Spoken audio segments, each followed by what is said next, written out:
आदरणीय नेता प्रियंका गांधी जी का मैं हृदय दिल से स्वागत और अभिनंदन वंदन करता हूं। प्रियंका गांधी, प्रियंका गांधी, किशोरीलाल शर्मा, किशोरीलाल शर्मा, राहुल अखिलेश यादव।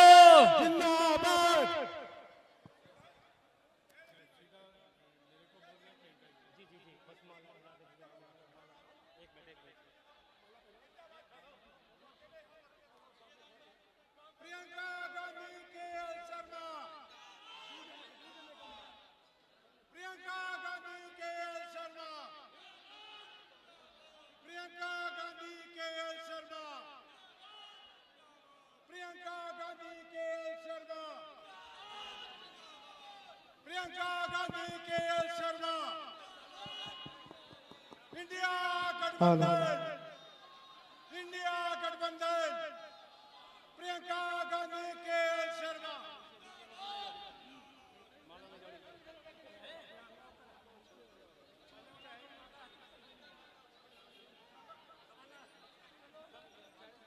अब हम आग्रह करेंगे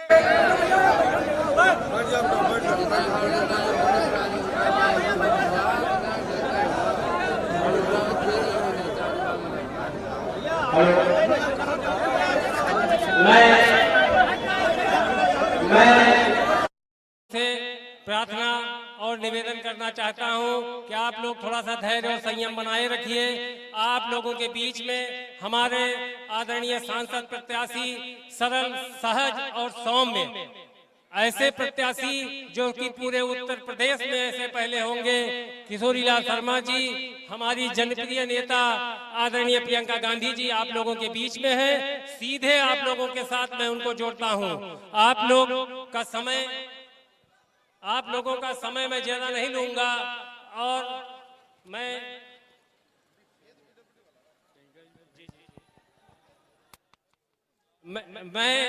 ये जो हमारा चुनाव निशान कांग्रेस पार्टी का पहले हुआ करता था, मैं आज अपनी जनप्रिय नेताजी को सप्रेम भेंट राजा फतेहपुर की धरती के बाबा परमहंस की धरती से मैं सप्रेम भेंट करना चाहूंगा आप लोगों की तरफ से और अपने सांसद प्रत्याशी जी की तरफ से।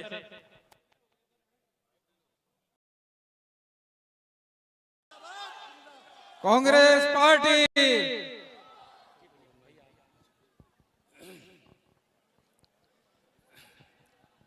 राजा फतेहपुर के इस प्रांगण में सबसे पहले तो मैं आभारी हूं आप सबका कि आज इतनी बड़ी गर्मी के बीच भी आप यहां पे शामिल हुए। मैं आभार व्यक्त करता हूं।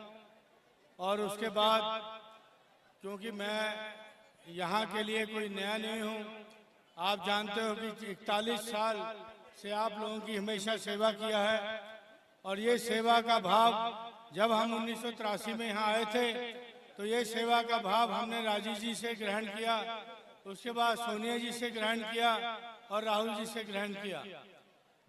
और मैं क्योंकि यहाँ सामान्य से कार्यकर्ता के रूप में आपके बीच में घूमता था और एक मोटरसाइकिल से हम लोग आपके साथ आते थे और इसके बाद क्योंकि ये हम लोगों का ये प्रयास था कि आपकी सेवा में कोई कमी न रहे, कि उस समय हम सांसद प्रतिनिधि के तौर पे आते थे और कोशिश करते थे कि जो गांधी परिवार की मंशा है, क्यों आप उनके मतदाता रहे हो, तो गांधी परिवार की जो मंशा है उसको कहीं मतलब चोट ना पहुंचे।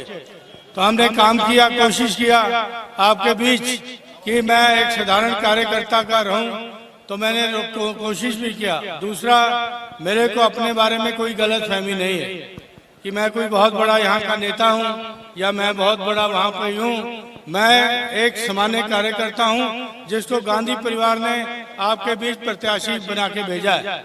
मैं जो मेरे आदर्श पुरुष रहे राजीव जी, आज मैं इससे बड़ा मेरे को कोई इनाम नहीं हो सकता कि आज मैं उनकी कॉन्स्टिट्यूंसी को रिप्रेजेंट करने जा रहा हूं। और मैं एक आपको वचन देता हूं कि ये जो चुनाव है ये आप लोग लड़ रहे हो, आपकी ताकत पे लड़ रहे हैं और गांधी परिवार की ताकत पे लड़ रहे हैं। और जो पिछली बार आपने गलती किया आप देख रहे हैं कि किस तरह का अमेठी का गौरव के साथ समझौता किया। मैं आपको वचन देता हूं दूसरा कि एक सामान्य कार्यकर्ता के रूप में जैसे मैं था ऐसे ही है, अगर आप मेरे को चुनते हो तो वैसे ही मैं आपके बीच में रहूंगा। ये मैं यहाँ से वचन देता हूँ। और फिर मेरे से कोई शिकवा शिकायत होगा आपका तो गांधी परिवार का दरवाजा हमेशा आपके लिए खुला है और उसके लिए हमेशा खुला रहेगा। क्योंकि आज लेट हो गए काफी, तो मैं आदरणीय प्रियंका जी से आग्रह करूंगा कि आप संबोधन करें।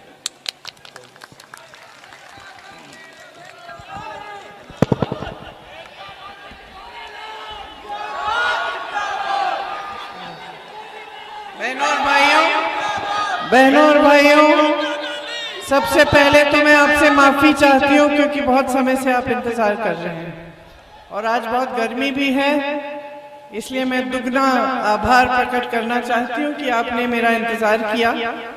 हम लोग लेट इसलिए होते हैं क्योंकि रास्ते में लोग इंतजार करते हैं और बार बार रुकना पड़ता है, लोगों से मिलना पड़ता है, क्योंकि सब कुछ अपनी बात कहना चाहते हैं।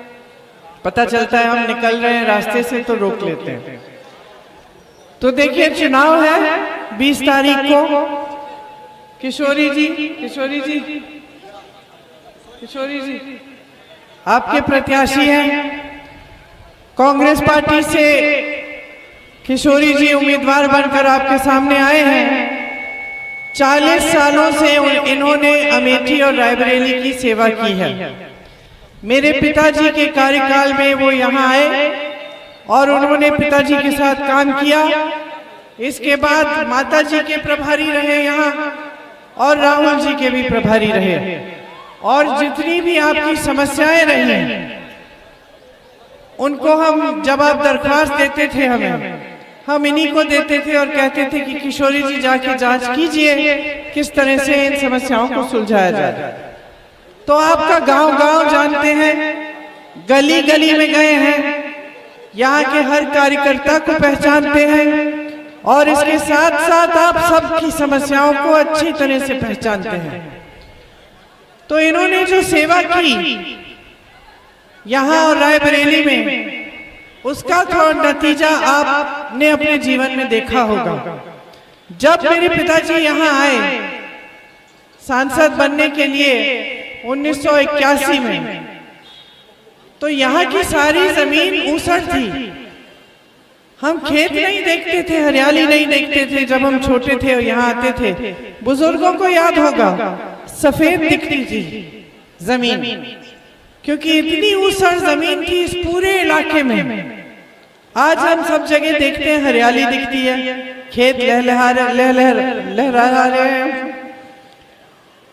और जो नौजवान है वो सोच सकते हैं कि ये अपने आप हुई है चीज, लेकिन ऐसी बात नहीं है। यहाँ की जो ऊसर जमीन थी उसको उपजाऊ जमीन में बदलने के लिए यहाँ हमारे पिताजी एक योजना लाए, यहाँ के लिए सिंचाई की योजना लाए। तो जो आप हरियाली भी आजकल देखते हैं, ये सही नीतियों का नतीजा रहा कि राजीव जी, मेरे पिताजी जब आपके बीच आए और उन्होंने देखा कि यहाँ ऊसर जमीन है, यहाँ का किसान कमा नहीं पा रहा है, तो उन्होंने सोचा कि यहाँ के किसान की मदद के लिए एक पूरी योजना लानी चाहिए और यहाँ बदलाव आया। उसके बाद उन्होंने यहाँ के उद्योग लगवाए, फिर वे शहीद हुए। माताजी सोनिया जी आई, उन्होंने खूब काम किया आपके लिए और उनके बाद राहुल जी आए और उन्होंने भी कई ऐसे काम किए जिससे आप विकसित हुए। ये जो राजनीति है जो आपने यहाँ स्थापित की, जिसके जरिए जो जो आपका नेता रहा वो अच्छी तरह से इस बात को समझा कि आप सर्वोपरि हैं। ये आपने राजनीति यहाँ स्थापित की।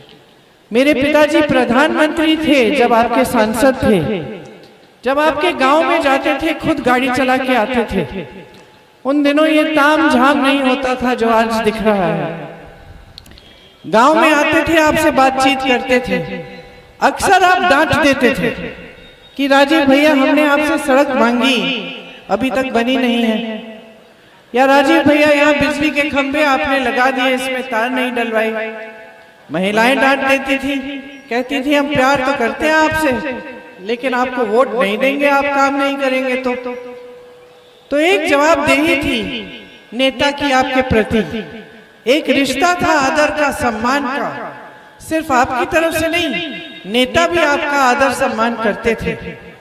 वो जानते थे कि अगर मैं काम नहीं करूंगा तो जनता से मेरे से खुश नहीं होगी, और जनता खुश नहीं होगी तो मुझे आगे नहीं बढ़ाएगी।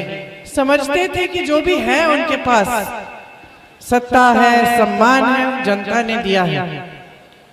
ये राजनीति जो सच्चाई की राजनीति थी, समर्पण की राजनीति थी, सेवा की राजनीति थी, यहाँ कई दशकों के लिए चली, और इसी के का हिस्सा किशोरी जी बने।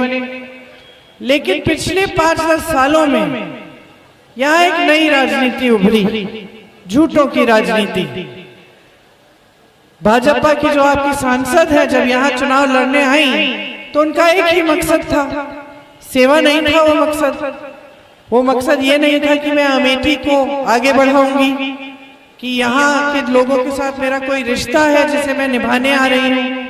उनकी तो एक ही मकसद थी कि वो राहुल गांधी को चुनाव हराएंगे, इसीलिए आए थे। तो शुरू से उनकी जो मकसद थी वो नकारात्मक थी, सकारात्मक नहीं थी, आपकी भलाई नहीं थी। वो यहाँ आई राजनीति करने के लिए, उन्होंने राजनीति की, तमाम झूठ फैलाए। हमने परियोजना शुरू की, पर परियोजना बंद करनी पड़ी, क्योंकि उन्होंने ये फैलाना शुरू किया कि परियोजना के नाम पर हम जमीन हड़प रहे हैं लोगों की। परियोजना से मेरी बहनों की समूह बने, मेरी बहनों का बहुत विकास हुआ, बहुत सुविधा हुई उनकी, लेकिन आज वो बंद हो गया।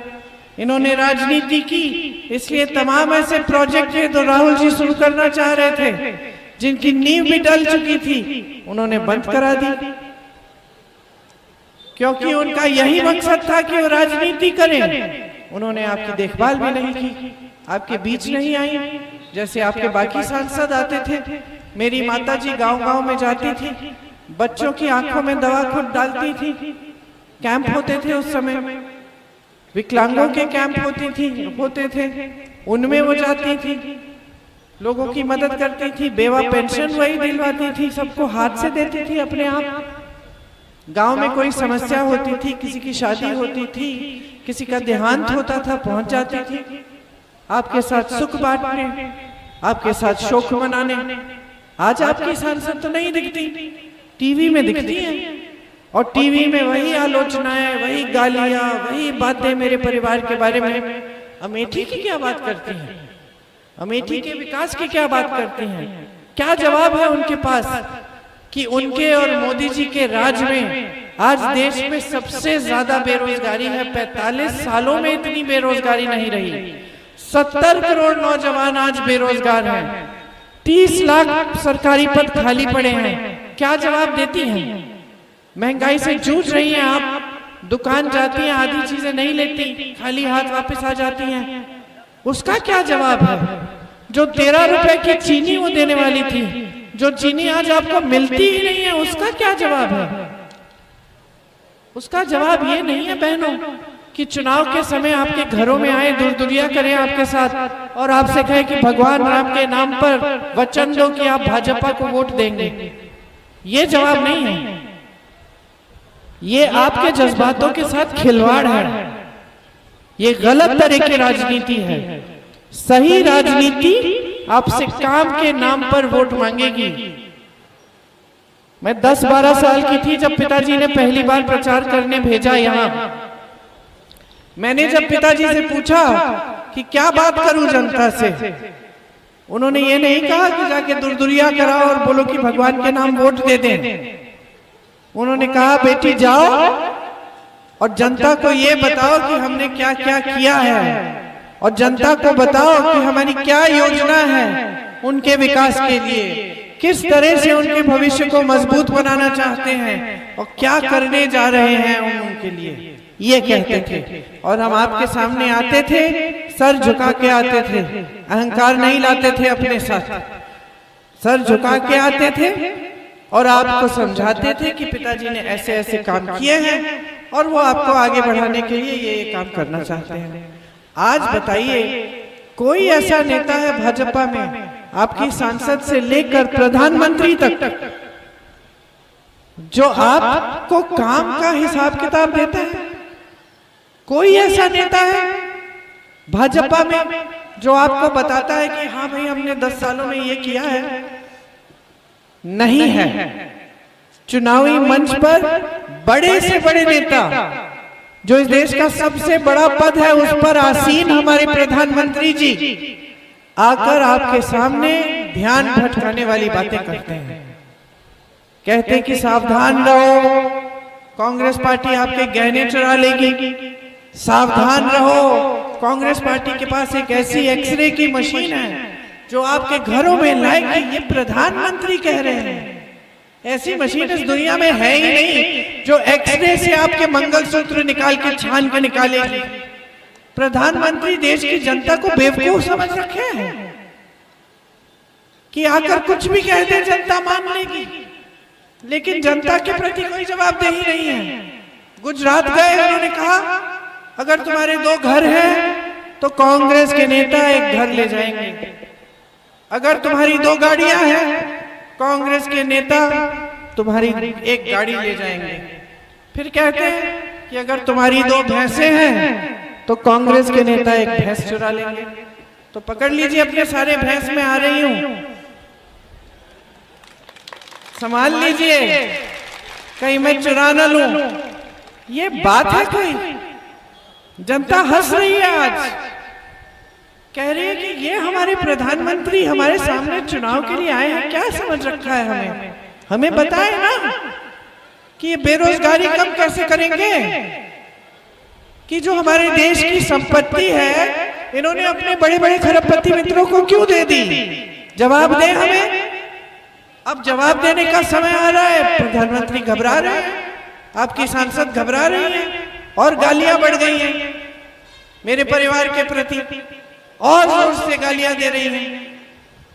लेकिन भाइयों और बहनों, सच्ची राजनीति ये होती है कि आपकी समस्याओं को हल करने के लिए क्या कर रहा है नेता।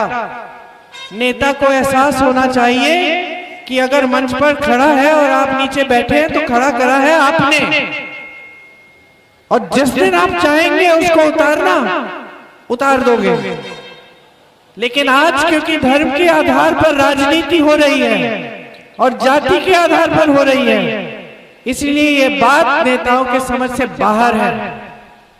नेता समझता है 5 साल बाद आकर कुछ भी कह देगा फिर भी उसको सत्ता मिलेगी, और ये सिलसिला बंद करने का समय है। बहुत हो गया है, बहुत नौटंकी हो गई है। मोदी जी ने आपसे कहा था 15 लाख आपके अकाउंट में जाएंगे, आपसे कहा था 2 करोड़ रोजगार बनाएंगे, आपको सुनहरे सपने दिखाए, क्या हुआ? किसको मिले रोजगार? किसको मिले 15 लाख रुपए? ठीक है, फिर आपने फिर से चुनाव जिता लिया, कोरोना आया, सबको वैक्सीन दिलवा दी, टीका लगवा लिया, टीका लगाने वाले से चंदा भी ले लिया। सारे गलत काम जितने भी हैं इन्होंने, इनके सरकार ने किए। आपने कई प्रदेश में सरकार चुनी, उन्होंने विधायकों को पैसा दे दे के सरकार गिरा दी। स्कीम लाए कि जो जो चंदा देगा उसका नाम गुप्त होगा, उसमें वो आपकी टीका लगाने वाली जो कंपनी थी, गुजरात में पुल गिरा था, सैकड़ों लोग मर गए थे, उससे चंदा लिया। ऐसे ऐसे लोगों से चंदा लिया जिन पे छापे मारे। ये स्कीम बना दी उन्होंने कि भ्रष्टाचार भी होगा और स्कीम के द्वारा होगा। सारे जितने भी गलत काम है वो सारे हुए इन 10 सालों में। तो क्या बदलाव नहीं लाएंगे? जागरूक कब बनेंगे? सबसे ज्यादा बेरोजगारी आज, सबसे ज्यादा महंगाई आज, किसान कमा नहीं पा रहा है, नौजवान शिक्षित है, रोजगार नहीं मिल रहा है, और मोदी जी का कोई जवाब नहीं है। और ये आपकी सांसद जो भाजपा की है कुछ नहीं करती, कोई जवाब नहीं है। कैसे हो सकता है? आपने तो यहां अपनी धरती पे प्रधानमंत्रियों से जवाब मांगा है, आपके घर पैदल आए हैं, आज आप ऐसी परिस्थिति क्यों होने दे रहे हैं कि नेता आपके प्रति जवाबदेह नहीं रहा? हम आपको जहां जहां प्रचार करने जा रहे हैं, हम आपको बता रहे हैं कि कांग्रेस क्या करने जा रही है। महिलाओं के खाते में, जो गरीब परिवार के सबसे बड़ी महिला है, उसके खाते में 8,500 रुपए हर महीने हम डालेंगे।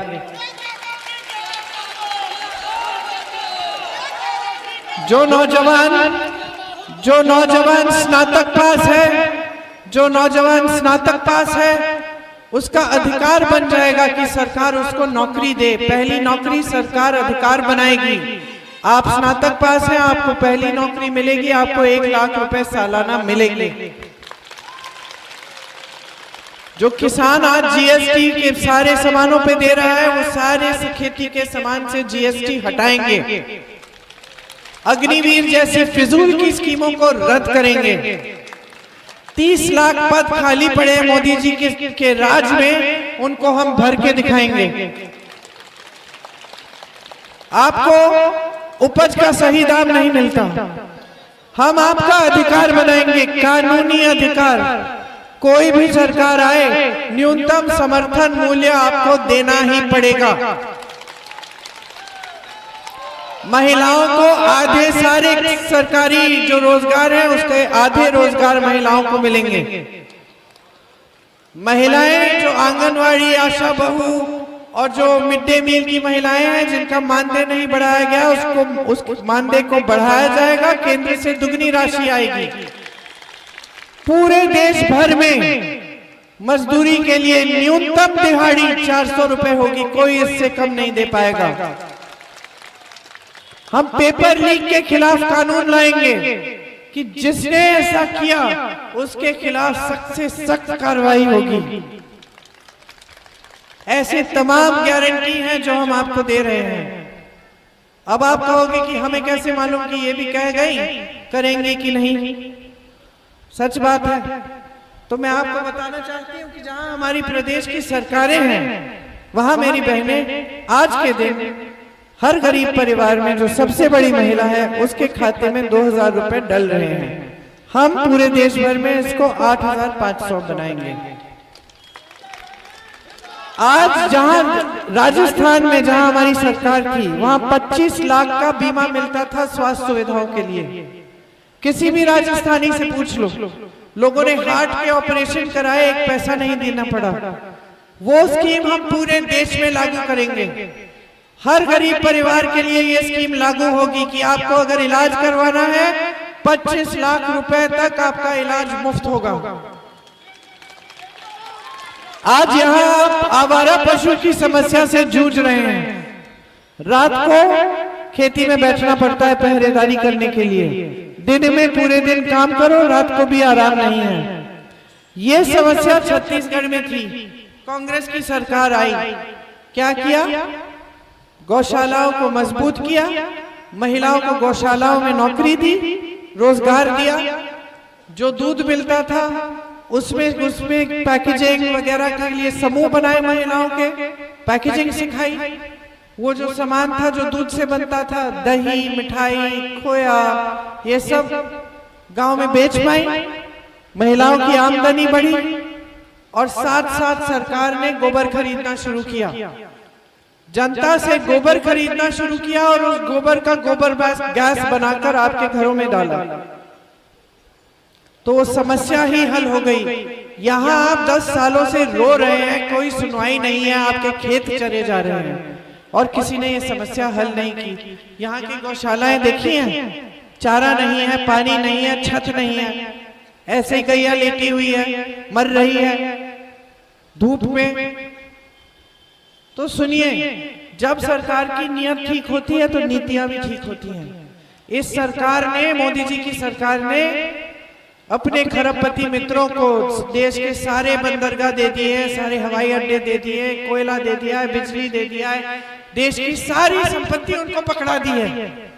और जब देश के किसान का कर्ज माफ करने की बात होती है तो कहते हैं कि पैसा नहीं है, और उनको 16 लाख करोड़ रुपए माफ कर दिए उनके कर्ज। तो समझ लीजिए कि आपके भलाई के लिए एक सच्ची राजनीति चाहिए इस देश में, और शुरुआत यहाँ अमेठी से आनी चाहिए। यहाँ से पूरे देश में संदेश जाना चाहिए। हमें वो पुरानी राजनीति चाहिए जिसमें हमारे नेता हमारा आदर करें, हमारी सेवा करें और हमारे लिए समर्पित रहे। वैसा ही नेता आपके सामने बैठा है।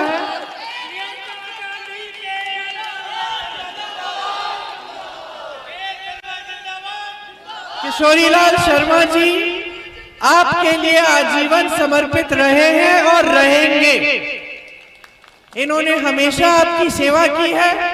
आपके बीच में एक साधारण व्यक्ति की तरह आएंगे, मंत्री का रौब नहीं दिखाएंगे, अहंकार नहीं करेंगे, आपके पास घरों में आएंगे, आपकी समस्याओं को सुनेंगे और उनको हल करने की पूरी कोशिश करेंगे। मेरी समझ में इस दिन से अच्छे प्रत्याशी आपको मिल नहीं सकते। तो आप ही सोच लीजिए, आपको देश में क्षेत्र में कैसी राजनीति चाहिए, आपको कैसे सांसद चाहिए, और इसी आधार पर अपना निर्णय बनाइए। 20 तारीख को पहला नाम किशोरी जी का है। पहला बटन दबाइए। दबाएंगे तो जरूर जो आवाज आती है बटन दबाने से उसको सुनिए, और जो पर्चा निकलेगा उस पर्चे पे भी देखिए कि पंजे पे बटन दबाया है तो पर्चे पे भी बटन होना चाहिए। तो मेरा आग्रह है कि मेरी बातों को आप भूले नहीं। ध्यान से आपने मेरी बातें सुनी है। 20 तारीख को भी इनके बारे में सोच समझ के आप अपना वोट दीजिए और कांग्रेस के प्रत्याशी को जिताइए, केंद्र में कांग्रेस की सरकार बनाइए। धन्यवाद। जय हिंद।